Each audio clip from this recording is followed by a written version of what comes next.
Hello guys and welcome to my channel.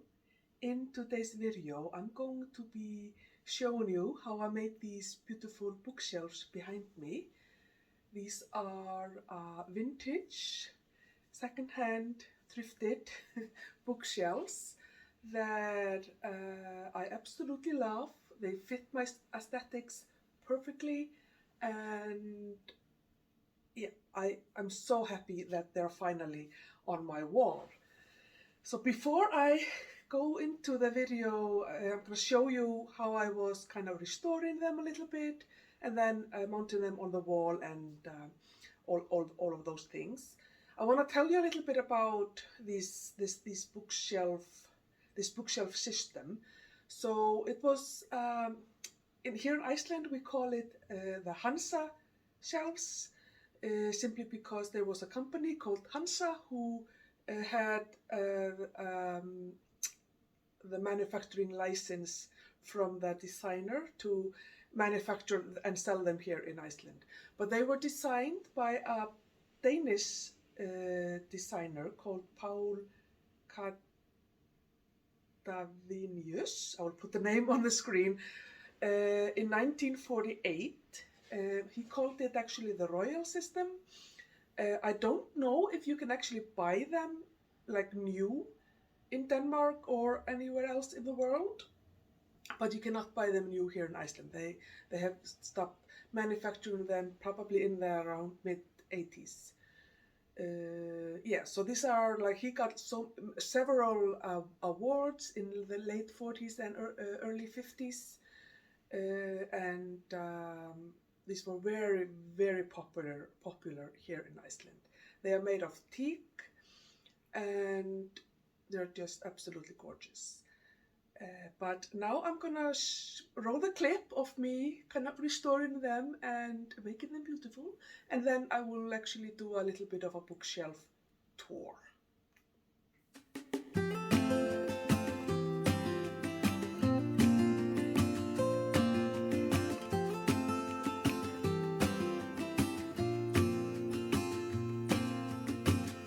I never felt tomorrow closing in this fast. Oh, I guess time's in a rush. Leaves are falling down, but at least they grow back while I'm on a one-way track. Now I know what it means to grow.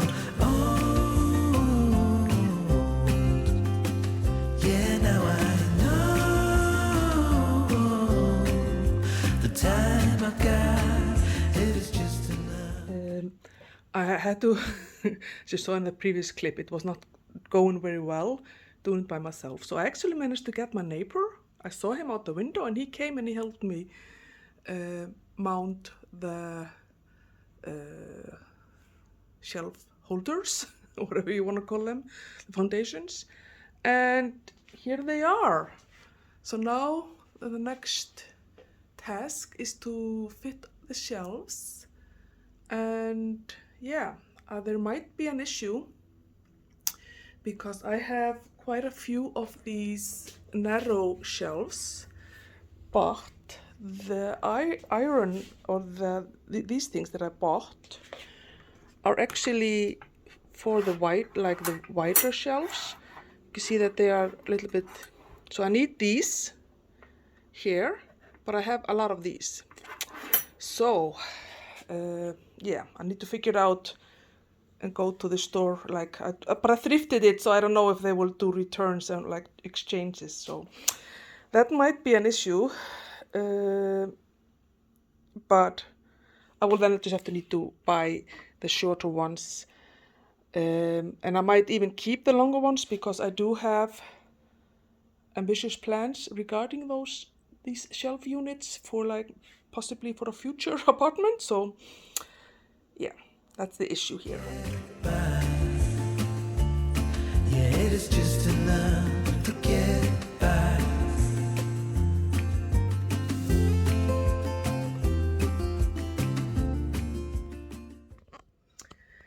So it is now actually a couple of days later from the last clip, but I was able to go back to the thrift store and get the correct length of the iron thingy that holds them up.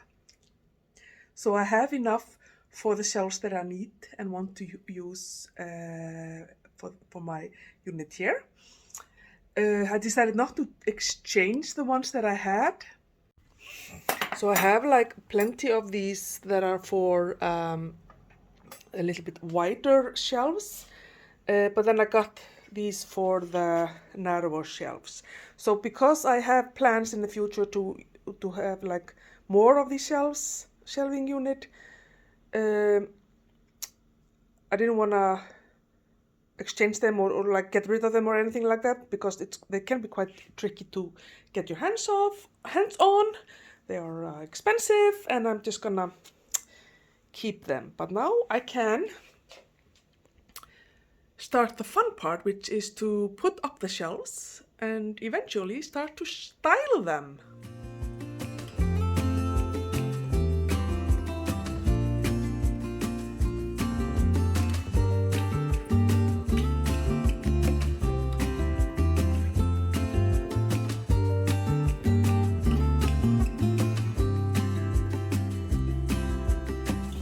Sometimes I understand I'm making all the wrong demands in life. It never pays in the end,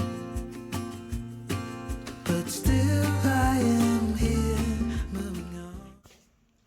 So here we have how this is going to look, like how I'm organizing the furniture with that buffet cabinet and then the shelves above. And I think that with that curtain, the green background, oh my god, it's so beautiful. Oh my god, it's so beautiful. It's gonna look so nice when I've styled it up. Oh my goodness, I can't wait. So the first kind of job for styling these shelves is going to be to move my books over there. At the moment, my books are here, as you can see. These are Billy bookcases, the short version. And I also have books in like a box. I have, so I have books that don't fit here. So now I need to try to figure out how to fit them in the other one. Like before, I'm yearning to reach the shore. Now I know what it means to grow old. Yeah, now I know the time I've got, it is just enough to get by. Oh, now I know what it means to grow old. Yeah, now I know the time I've got, it is just enough to get by. Yeah, it is just enough to get by.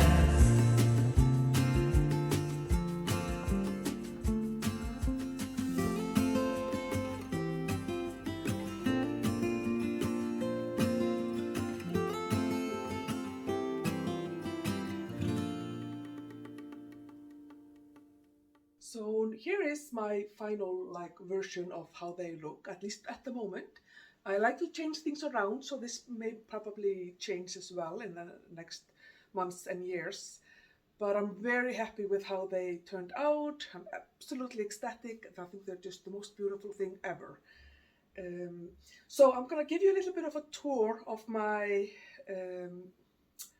bookshelves. Now, as you can see, that I don't have a lot of books. I think I have around 220 books in total, including my big collection of academic books.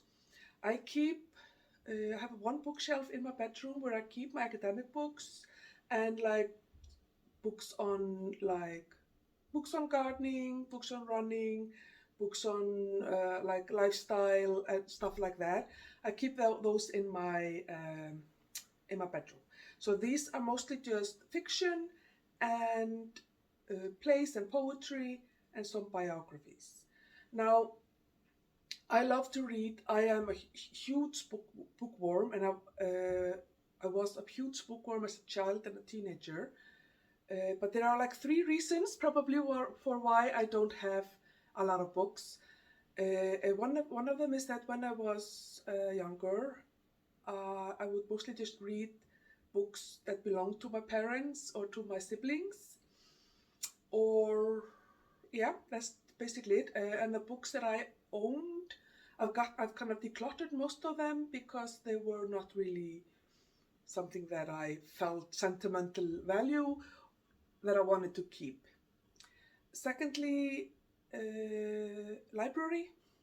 A lot of the books I read in the past were library books. I was always at the library. And thirdly, as I hinted at, I've decluttered a lot of books. And I've kind of made the conscious decision to only own things in general that there are two rules: either they bring me joy or they are of value. Like something that I can use. So that's why I have a lot of like books on gardening and books on running and books on traveling, because those are like educational and I learn from reading those. But all the like other books, I just want books that bring me joy and that I'm happy because I've read them and they are like books that I enjoy or have enjoyed in the past. I try not to keep books. If I get books that I don't enjoy, I will most likely declutter those. And I think the reason for why I don't have so many books is because when I kind of got out of the habit of reading, and then in like 2018, I got an audiobook subscription service, and since then I've been hooked. And I would say that I read or listen to at least like 50, 60, even 70 books a year with that, being audiobooks. And being in school for such a long time, doing a PhD, it kind of ruined the joy of reading for me a little bit, but I found it back by listening to audiobooks. And that's also one of the reasons why I don't have so many books. But I have now on my, one of my goals for my life really is to buy some of the books that I really enjoyed listening to, so that I will have the physical copy, and those will bring me joy looking at them, remembering how I enjoyed that story.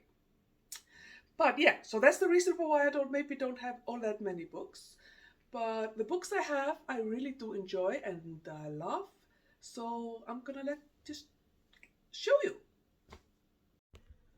I'm just gonna show you super quickly, like my bookshelf in my bedroom. I have here on top shelf, I have my academic books. I do have, this is probably around closer to 2/3 of my, well no, probably around half of my academic books. The rest of them are in my office. And then here I have some books on running, on like eating, on traveling, my Harry Potter. And then down here I have books on gardening, as well as just all different types of like coffee table books and stuff like that I just could not fit in my living room. I'm just going to start with a quick overview. I organize my books, I would say, in 4 categories. So I have biographies, I have Icelandic fiction, I have translated from English or other language fiction, and then I have in the original language fiction, and poems and plays. And so here I have kind of organized them, but I will show you. I'm gonna go basically from the left side first, from up and down, and then on the right side.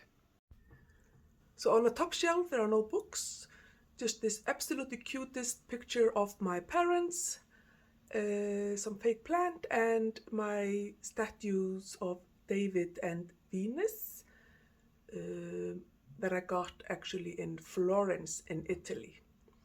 And then here on these two shelves I have my Icelandic fiction. In this one here I have some bookmarks, and then just this really cute little globe, vintage looking globe.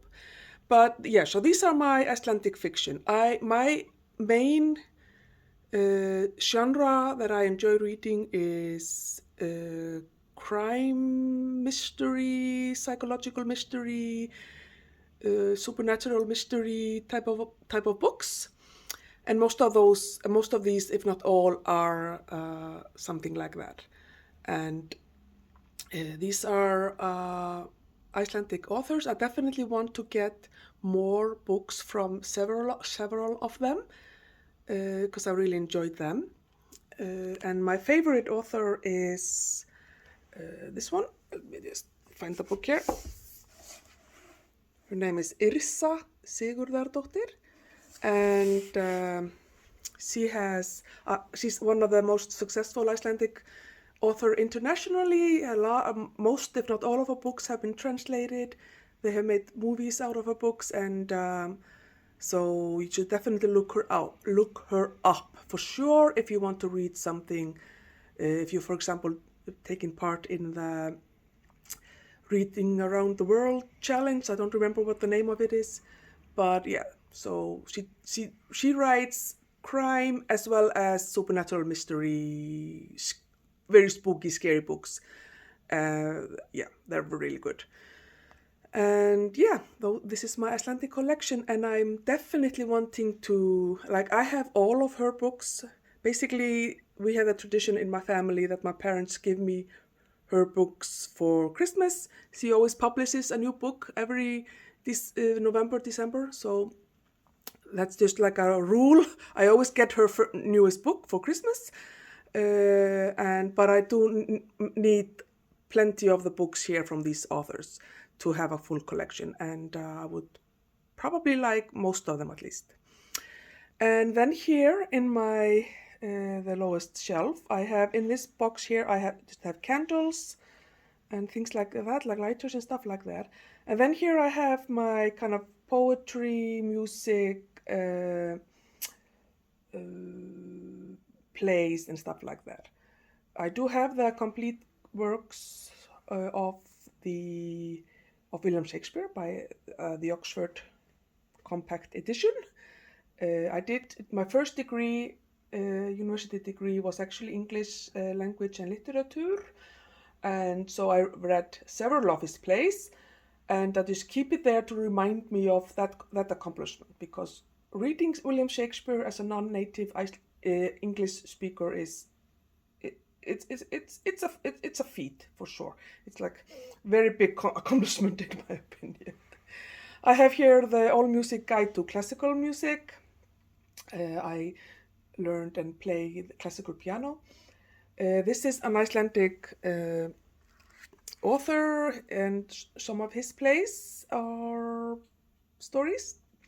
Some Icelandic folk song, which was collected by a certain person. I have one Egil's saga, which is one of the Icelandic sagas, and then here I just have poems, poem collection, Icelandic poems, as well as Shelley here. Yeah. So really, sorry, oh goodness. I used to like, as a teenager, I read a lot of poetry, and I'm kind of slowly starting to get back into that because it can be very fun.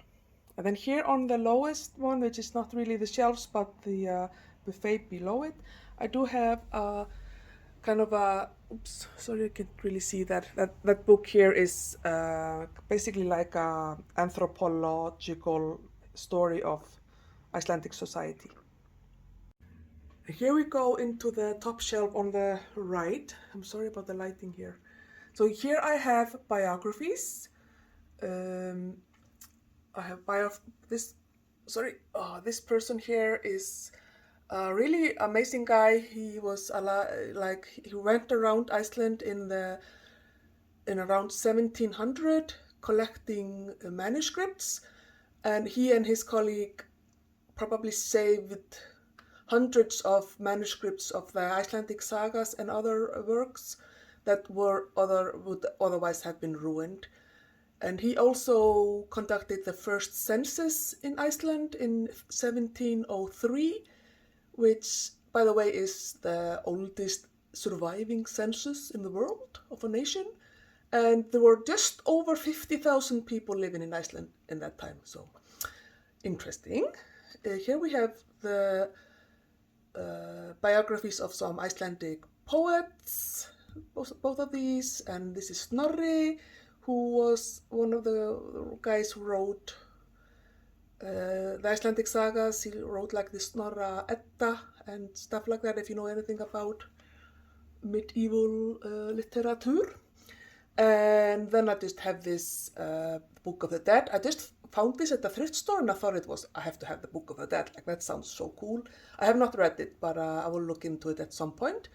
And I have here the Diary of Anne Frank in Icelandic translation.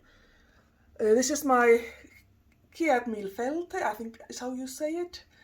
100,000 welcomes in Irish that I bought when I lived in Dublin. And then my little fake plant here from IKEA. Here we have no books.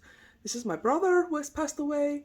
I have this beautiful antique Victorian candlestick that I bought in Crete. And yeah, just of course the thinker, and yeah, just some knickknacks that I have. And here we have my foreign literature. As you can see, it's a very poor collection. But I have here Agatha Christie, 3 books that have been translated, no, 4 books, sorry, that have been translated into English, and one Stephen King. So Agatha Christie is definitely my favorite crime author of all times. Like, I've read her entire collection or listened to her entire collection, all of her novels, all of her short stories, everything except the play The Mousetrap, which is on my list for next time when I go to London. I'm gonna go to see that. But this is Lord Ellesmere Dies, I think, Death on the Nile. I'm not sure which book this is. And then yeah, so there are four of her books, and this is Firestarter by Stephen King, which is also so far one of my favorite books from him. Here I have my little beetle shrine and my flower there, and the monkey, which is a gorgeous little creature. Here I have the Hobbit and the Lord of the Rings in translation. This is actually a very special books, because you cannot get them anymore here in Iceland. They were translated by one of our best ever translators, and yeah, I prefer to read them and listen to them in English, but I love having these copies, and I got them from my brother after he passed.